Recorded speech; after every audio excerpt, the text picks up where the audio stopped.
Hello students. तो इतने दिनों में हमने इतना तक पढ़ा है कार्बन एंड इट्स कंपाउंड में। तो वहाँ पे हमने क्या देखा है, ये जो कार्बन एटम है वो जनरली हाइड्रोजन के साथ ही बाइंड अप करता है। और सबसे डिटेल में हमने पढ़ा था CH4 जो कि है मीथेन, इसके बारे में। ठीक है, तो क्या ऐसा है कि कार्बन जो है वो हमेशा हमेशा सिर्फ हाइड्रोजन के साथ ही बाइंड कर सकता है? नहीं, कभी कभी कुछ एटम्स ऐसे भी होते हैं जो हाइड्रोजन को भी रिप्लेस कर सकते हैं। तो उन एटम्स को हम बोलते हैं हेटेरो एटम्स। ठीक है, तो उन एटम्स के बारे में आज हम डिटेल में पढ़ेंगे।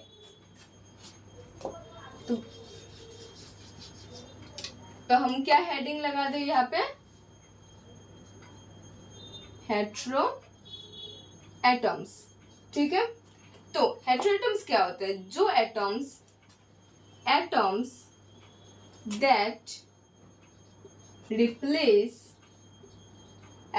that replace hydrogen in carbon hydrogen bond. वो कार्बन हाइड्रोजन बॉन्ड में जो एटम हाइड्रोजन को रिप्लेस कर सकता है उसको हम क्या बोलते हैं? Hetero atom.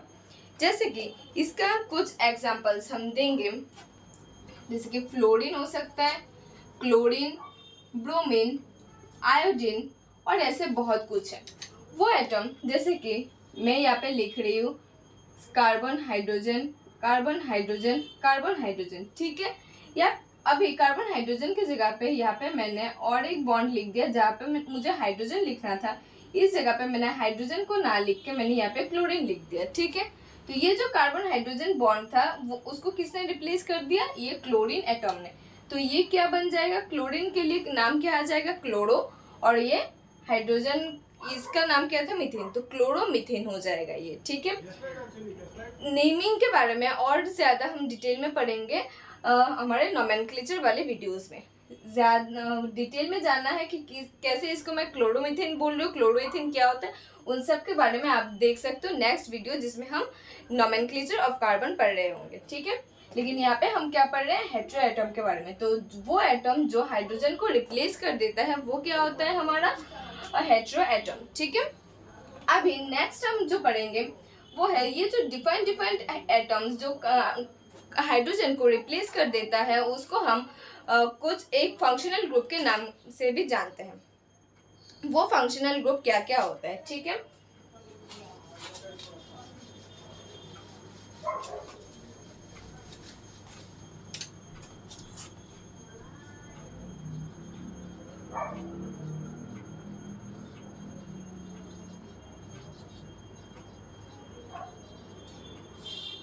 Functional group. तो अभी फंक्शनल ग्रुप में क्या क्या आता है यहाँ पे मैं according to class 10 NCERT book functional group कराऊंगी। ऐसा नहीं है कि यहाँ क्लास 10 में बहुत ही कम, बहुत ही कॉन्साइज्ड है जिसमें बस 5-6 फंक्शनल ग्रुप ही है। लेकिन जैसे ही आप क्लास 11th के साइंस में पढ़ोगे, क्लास 12th के साइंस में पढ़ोगे, वहाँ पे आपको बहुत ज़्यादा फंक्शनल ग्रुप मिलेंगे और बहुत ज़्यादा डिटेल में इन सब के बारे में मिलेगा। तो यहाँ पे हम जो पढ़ रहे हैं वो according to NCERT of class 10th पढ़ेंगे। ठीक है, तो यहाँ पे जो फंक्शनल ग्रुप है सबसे पहले क्या होता है? सबसे पहला ग्रुप जो होता है वो होता है हेलो एल्केन्स के बारे में। हेलो एल्केन्स के बारे में जो होता है, हेलो मतलब वो हेलोजन ग्रुप, मतलब 17th ग्रुप वाले। ठीक है, पीरियोडिक टेबल में जो 17th ग्रुप में आते हैं वो है fluorine, chlorine, bromine and iodine. ये कुछ फंक्शनल ग्रुप है जो कि मैंने थोड़ी देर पहले भी लिखा था। वो है, उन फंक्शनल ग्रुप का नाम क्या होता है? Haloalkanes. इसके अलावा भी और कुछ होते हैं जिसका नाम क्या होता है? हमारा एल्कोहल, उसके बाद आ रहा है एल्डिहाइड,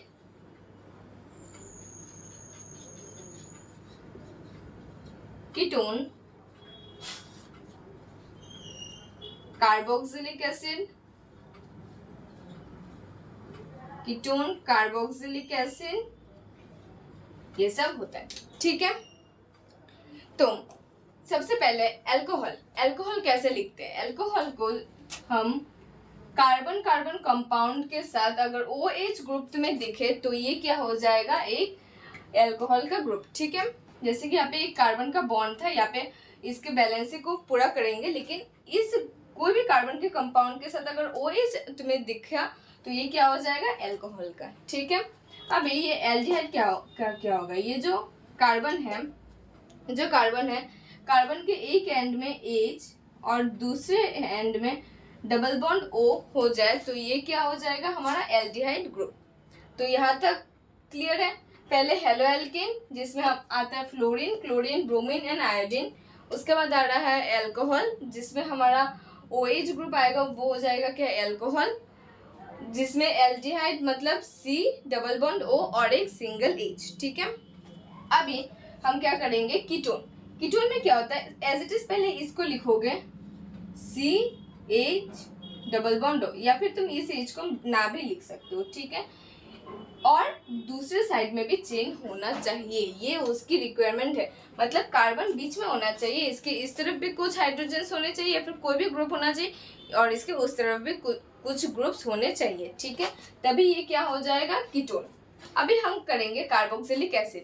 तो कार्बोक्सिलिक एसिड हम कैसे लिख रहे हैं, कैसे लिखेंगे, कार्बोक्सिलिक एसिड में पहले हम फिर से कार्बन लिख दिया, उसके बाद डबल बॉन्ड दे के O लिख दिया एज इट इज इसके जैसा, लेकिन यहाँ पे और एक जो आएगा वो होगा OH। ठीक है, इसको तो हम ऐसे भी बोल सकते हो याद रखने के लिए कि ये जो कंपाउंड है ये इस कंपाउंड का और इस कंपाउंड का मिक्सचर है, जैसे कि कार्बन का OH इधर आ गया और C डबल बॉन्ड O इधर भी आ गया। ठीक है, तो ऐसे कुछ फंक्शनल ग्रुप है। तो एनसीईआरटी के बुक में बस ये 5 ही फंक्शनल ग्रुप के बारे में दिया हुआ है, जो कि है, मैं फिर से बता रही हूँ। पहला है haloalkane, fluorine, chlorine, bromine, iodine. उसके बाद क्या है, alcohol OH, aldehyde C double bond O H, ketone C double bond O और उसके दोनों साइड में ग्रुप्स होने चाहिए, और कार्बोक्सिलिक एसिड जिसमें आता है C डबल बॉन्ड O और सिंगल बॉन्ड OH। ठीक है, तो ये कुछ हो जाता है फंक्शनल ग्रुप। अगर फंक्शनल ग्रुप में फ्लोरीन आ गया तो कुछ भी नाम के पहले हम क्या लिखेंगे, फ्लोरो, क्लोरो, क्लोरीन आ गया तो क्लोरो, ब्रोमीन आ गया तो ब्रोमो, और आयोडीन आ गया तो आयोडो। ठीक है, एल्कोहल आ गया तो हम लिखेंगे ऑल, कुछ भी नाम होगा उसके सफिक्स में हम क्या लिख देंगे, ऑल। एल्डिहाइड आएगा तो कुछ भी सफिक्स होगा उसके नाम के आगे लिख देंगे हम एल। कीटोन में हम लिख देंगे ऑन, ONE, ओन। इसको वन मत पढ़ लेना, कुछ लोग बोलते किट वन, किट ओन, ये किट वन नहीं होता है, किट वन नहीं होता है, ये कीटोन होता है। ठीक है, ये कार्बोक्सिलिक एसिड के एसिड में कुछ भी पहले लिखोगे उसके बाद सफिक्स में क्या लगा दोगे, ओइक एसिड। तो सफिक्स क्या होता है, सफिक्स वो वर्ड होता है जो हम बाद में लिखते हैं, जो बाद में लिखते हैं उसको हम क्या बोल रहे हैं यहाँ पे, सफिक्स।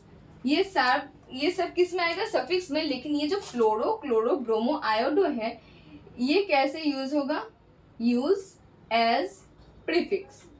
ठीक है, प्रीफिक्स मतलब वर्ड स्टार्ट होने से पहले। एग्जाम्पल क्या मैं दे रही हूँ, क्लोरो मिथेन, जैसे कि एक मीथेन का कंपाउंड था उसमें एक क्लोरो आ गया तो क्लोरो मिथेन, ये इससे पहले आ जाएगा, मतलब ये प्रीफिक्स में आ गया। सफिक्स का एक एग्जांपल क्या होगा, मिथेनॉल। ये देखो OL कब आ गया, ये जो OL आ गया मतलब यहाँ पे क्या है, एल्कोहलिक ग्रुप। अगर स्ट्रक्चर दे के दिया तब तो तुम OH से देख सकते हो, अगर तुम्हें नाम दे के दिया और बोला कि फंक्शनल ग्रुप क्या है तो तुम देख सकते हो। अगर OL है तो ये श्योरली एल्कोहल का ग्रुप है, और अगर स्ट्रक्चर दे के दिया उसमें OH है तो ये श्योरली एल्कोहल का ग्रुप है। Similarly in case of aldehyde तुम अगर स्ट्रक्चर दे के दिया तो ये श्योरली होना ही चाहिए, और अगर नेमिंग करके दिया तो AL होना चाहिए, अगर AL हुआ तो ये एल्डिहाइड होगा। सिमिलरली ऐसे फंक्शनल ग्रुप का हम डिटर्मिनेशन करते हैं। ठीक है, अभी हम नेक्स्ट जो करेंगे वो है इसके बारे में, ये जो एग्जाम्पल्स में लिख रही हूँ ये सब कैसे लिख रही हूँ वो सब आपको भी अच्छे से आ जाएगा नेक्स्ट वीडियो जब आप देखोगे। उसमें हम क्या पढ़ने वाले हैं, नोमेनक्लेचर ऑफ कार्बन कंपाउंड। ठीक है, तो इसके पहले नोमेनक्लेचर पढ़ने से पहले मैं ये बता देती हूँ, यहाँ पे मैंने जितने भी बॉन्ड्स लिखे ये देखो, यहाँ पे क्या हो गया, सिंगल बॉन्ड, यहाँ पे सिंगल बॉन्ड, डबल बॉन्ड। तो सैचुरेटेड और अनसैचुरेटेड कंपाउंड का अगर वीडियो आपने नहीं देखा है तो प्लीज जाके ये वीडियो पहले देख के आना, नहीं तो यहाँ पे मैं नेक्स्ट जो बोलने जा रही हूँ वो आपको कुछ समझ में नहीं आएगा, ठीक है।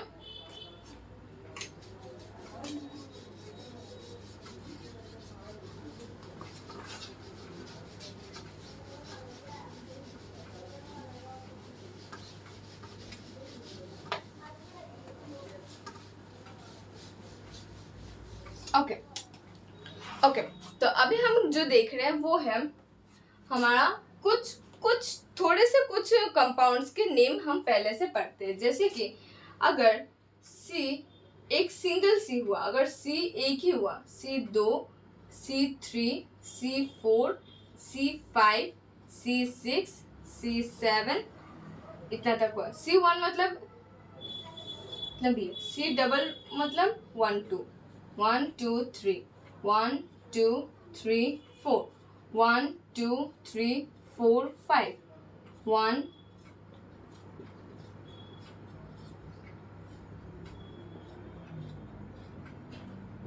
ऐसे करके अगर सी अरेंज हुआ तो नंबर ऑफ सी के हिसाब से हम कुछ उसका नाम दे सकते हैं। जैसे कि अगर सिंगल सी हुआ तो इसको हम क्या बोलेंगे, मीथेन। डबल हुआ तो ethane, propane, butane, pentane, hexane, heptane, ठीक है। ये जो methane, ethane, propane, butane, pentane, hexane है, ये कुछ टर्म्स आपको सीखने ही पड़ेंगे। जैसे कि मिथ, इथ, प्रोप, मिथ, इथ, प्रोप, ब्यूट, पेंट, हेक्स और हेप्ट। ये IUPAC नोमेनक्लेचर के अकॉर्डिंग ये नाम उन लोगों ने पहले से दे के रखा है एज ए रूल। तो आपको ये जानना ही पड़ेगा कि पहले अगर एक कार्बन हुआ तो इसको मिथ बोलते हैं, 2 कार्बन हुआ तो इसको इथ बोलते हैं। उसके बाद मैंने हर एक के लास्ट में ANE इसीलिए लगाया है क्योंकि यहाँ पे सिंगल बॉन्ड है। अगर यहाँ पे सिंगल बॉन्ड है तो मैंने ANE लगाया, और यहाँ पे अगर डबल बॉन्ड होता तो मैं क्या लगाती, ENE, और ट्रिपल बॉन्ड होता तो हम क्या लगाते, YNE, ठीक है। क्योंकि यहाँ पे मैंने सारे सिंगल बॉन्ड्स का दिया है तो यहाँ पे क्या हो जाएगा, मिथ एन एन एन एन एन एन एन, ठीक है। इसी एन को हम ENE में भी लिख सकते थे अगर ये डबल बॉन्ड होता, ठीक है। अगर ये डबल बॉन्ड होता तो ब्यूट इन हो जाता, ठीक है। जैसे कि ये पेंट इन ना होके पेंट वाइन हो जाता अगर यहाँ पे एक ट्रिपल बॉन्ड हो जाता, ट्रिपल बॉन्ड हो जाता तो ये क्या हो जाता, पेंट आइन, ठीक है। ऐसे सिंगल बॉन्ड को हम बोलते हैं एल्केन, इसको हम क्या बोलते हैं, एल्कीन, और इसको हम क्या बोलेंगे, एल्काइन, ठीक है। क्योंकि ये एल्काइन है, एल्क मतलब इसके पहले मेथ, इथ, प्रोप, ब्यूट, ये सब एल्क के जगह मेथ, इथ, प्रोप, ब्यूट ये सब लगता है। और इन मतलब सिंगल बॉन्ड, इन मतलब डबल बॉन्ड, और वाइन मतलब ट्रिपल बॉन्ड। यहाँ से ये नाम आया एल्किन, एल्किन, एल्काइन, ठीक है। तो यहाँ तक आपको क्लियर है, ओके। तो आज हम इस वीडियो को लंबा ना करते हुए इस वीडियो को यहाँ तक ही रखेंगे, और नेक्स्ट वीडियो में हम पूरा डिटेल पढ़ेंगे कि नोमेनक्लेचर के रूल्स और नोमेनक्लेचर क्या क्या होता है। नोमेनक्लेचर जानने के लिए आपको ये बेसिक जानना बहुत ही ज़्यादा इंपॉर्टेंट है। मैंने नोमेनक्लेचर का क्लास लेने से पहले ये बता दिया है, क्योंकि आप ये पहले सीख लोगे तो नोमेनक्लेचर आपको समझने में आसानी होगा, ठीक है, ओके। तो यहाँ तक अगर आपको कोई भी कंफ्यूजन हो तो let me know in the comment section, I will try to answer each and every question, ठीक है। और एंड या please to subscribe to my channel, and next lecture में श्योरली आना, क्योंकि हम इसका ही एक कंटिन्यूटी लेक्चर होगा ये, जो कि होगा नोमेनक्लेचर ऑफ कार्बन, ठीक है। Thank you, bye bye.